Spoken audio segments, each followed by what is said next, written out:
Hello friends, divine lights association team के UPSC economics quiz segment में आप सभी का हार्दिक स्वागत है। दोस्तों, हमारा मकसद है आपको एक आईएएस की सीट पे बिठाना। हर हालत में नो कॉम्प्रोमाइज हम नहीं कर सकते, चाहे कुछ हो जाए। तो इसके लिए ध्यान रखना पड़ेगा हमें। और ऐसे सेगमेंट अगर प्रेजेंट करके चले जाएंगे तो मकसद पूरा नहीं होगा ना भाई, हम भी सेल्फिश हैं, है ना। इसीलिए ये सेगमेंट हम प्रेजेंट कर रहे हैं हंसते मुस्कुराते हुए, ताकि आपको समझ भी आ जाए और बढ़िया से याद भी हो जाए, पढ़ाई भी हो जाए, मजा भी आ जाए। ठीक है, दोनों बात पूरी होनी जरूरी है ना भाई। चलिए, तो अब हम शुरू करते हैं ये सेगमेंट। पहला क्वेश्चन है, सुमेलित कीजिए, यानी जोड़े बनाना है, किसी के साथ कौन लगेगा। चलिए, अब दोनों डायरेक्ट हम सही स्टेटमेंट पढ़ दे रहे हैं। पहला है चक्रीय मंदी, जिसको साइक्लिक स्लो डाउन बोलते हैं। सुनिए क्या होता है। यह सुस्त आर्थिक गतिविधियों की अवधि है जो नियमित अंतराल पर होती है। देखो भाई, हम एक एग्जाम्पल आपको दे रहे हैं। जब नोटबंदी हुई थी ना जिस साल में, ठीक है, आप उस साल को याद कीजिए।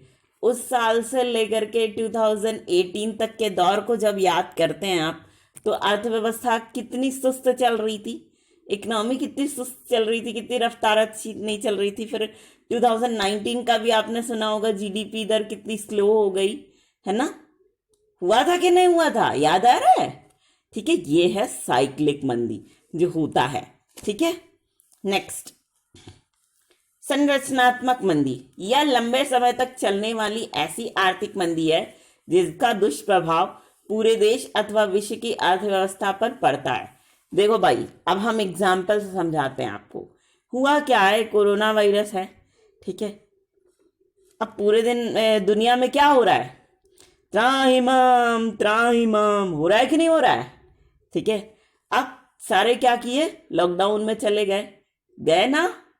अब जब लॉकडाउन में चले गए सब लोग, तो इकोनॉमी पे असर पड़ेगा कि नहीं, ऑफिसेस बंद हो गए हैं, है ना। अब हमारे यहाँ ही देख लो, सारे स्टेट में मॉल, रेस्टोरेंट, सिनेमा घर, जितने जितने सारे लग्जीरियस चीज़ें थी या दुकानें वगैरह जो भी खुली रहती थी, जहाँ जाओ बंद हुई कि नहीं हुई।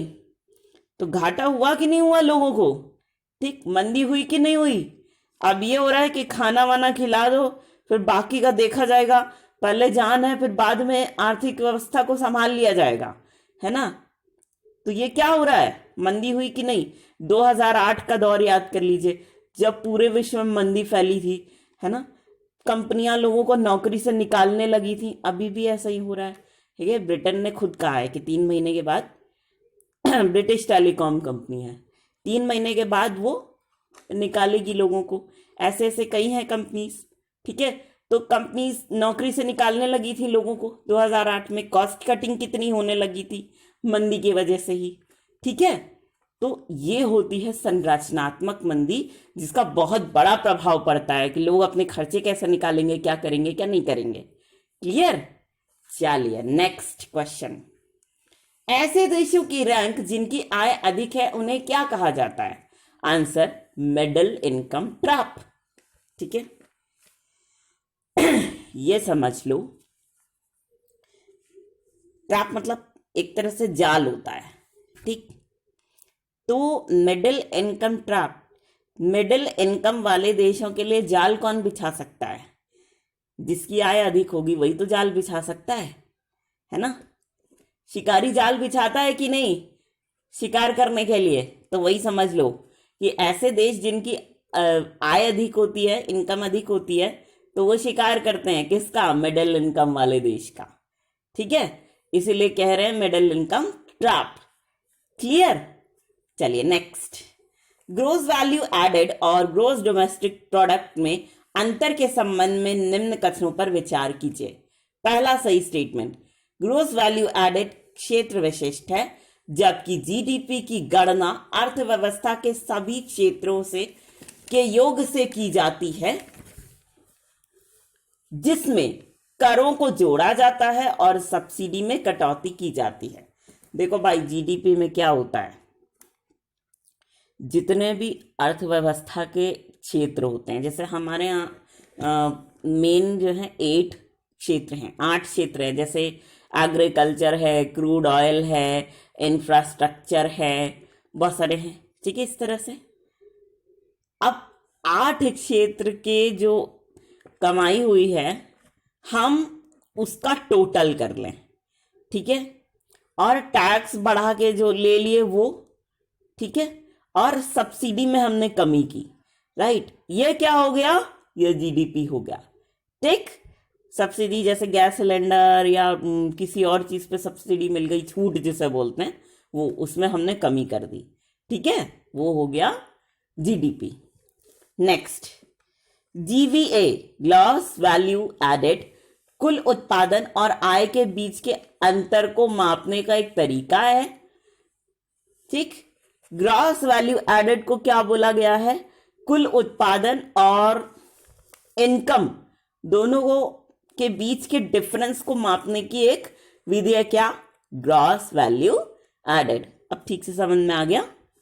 चलिए नेक्स्ट क्वेश्चन, विस्तारवादी राजकोषीय नीति के उदाहरण हैं।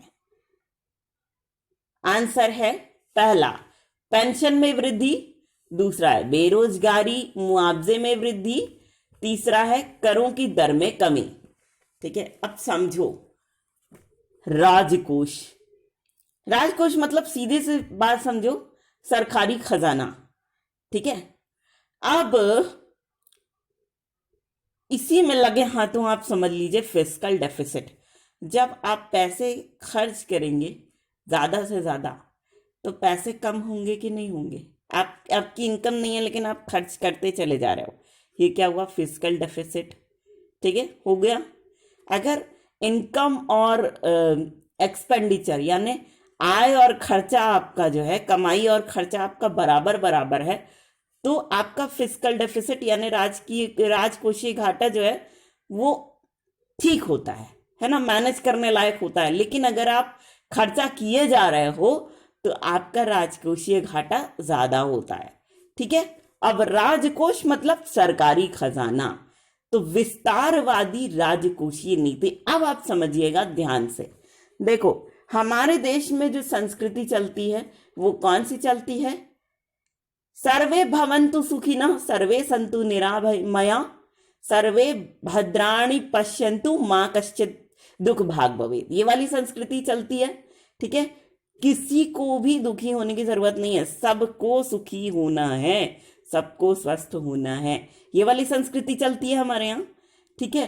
तो अब हम इसके लिए ये तो चाहेंगे नहीं कि सभी की जिंदगी सुलभ हो, आसान हो जीने के लिए हर किसी को, है ना। तो हम क्या करते हैं, जो हमारा सरकारी खजाना है वो हम सभी के लिए खोल देते हैं, ठीक है। उसके लिए क्या क्या इनोवेटिव आइडियाज अपना सकते हैं, जैसे पेंशन मिलती है कई कई लोगों को, कई कई तरीके के वर्गों को, तो पेंशन में वृद्धि कर दी हमने, ठीक है, अच्छा खासा थोड़ा रकम दिया, ठीक है, कि लोग अपना ले गए और जो भी इनके काम आ सकता है वो कर रहे हैं उसमें, ठीक है। बेरोजगार है अगर कोई तो मुआवजे में हमने वृद्धि कर दी, ठीक है। और इसके अलावा टैक्स कम कर दिया, टैक्स ज़्यादा देना पड़ता है तो सबको नानी आजी काकी सब याद आ जाती हैं, तो टैक्स जो है कम कर दिया हमने, तो सब कहने लगे बड़ा अच्छा देश है यार, बढ़िया से यहाँ पे रह रहे हैं, टैक्स भी कम है, सब कुछ कम है। तो ये क्या हो गया, विस्तारवादी राजकोषीय नीति, है ना, सरकारी खजाना सबके लिए खोल दिया गया, ठीक है। ये लो भाई सुख से रहो, ठीक, क्लियर हो गया ये कंसेप्ट। चलिए नाउ लास्ट क्वेश्चन, यदि रुपए का अवमूल्यन हो जाए और विदेशी मुद्रा की कीमत बढ़ जाए तो इसका परिणाम क्या होगा। देखो भाई, इसका मतलब होता है कि अगर रुपए की कीमत घट जाए, ठीक है, और विदेशी करेंसी जो है वो बढ़ जाए उसकी कीमत, तो क्या परिणाम होगा, रिजल्ट क्या होगा। पहला, विदेशी मुद्रा की अदला बदली की रफ्तार में वृद्धि हो जाएगी, है ना। मान लो रुपया दे करके कोई येन ले लेता है, मान लो रुपया दे के कोई डॉलर ले लेता है, इस तरीके से जो एक्सचेंज होता है उसमें उसकी रफ्तार में तेजी आ जाएगी, ठीक है। और दूसरा अधिक आयात और कम निर्यात, यानी कि आप विदेशों से ज्यादा सामान मंगवाएंगे और विदेशों को बहुत कम सामान देंगे।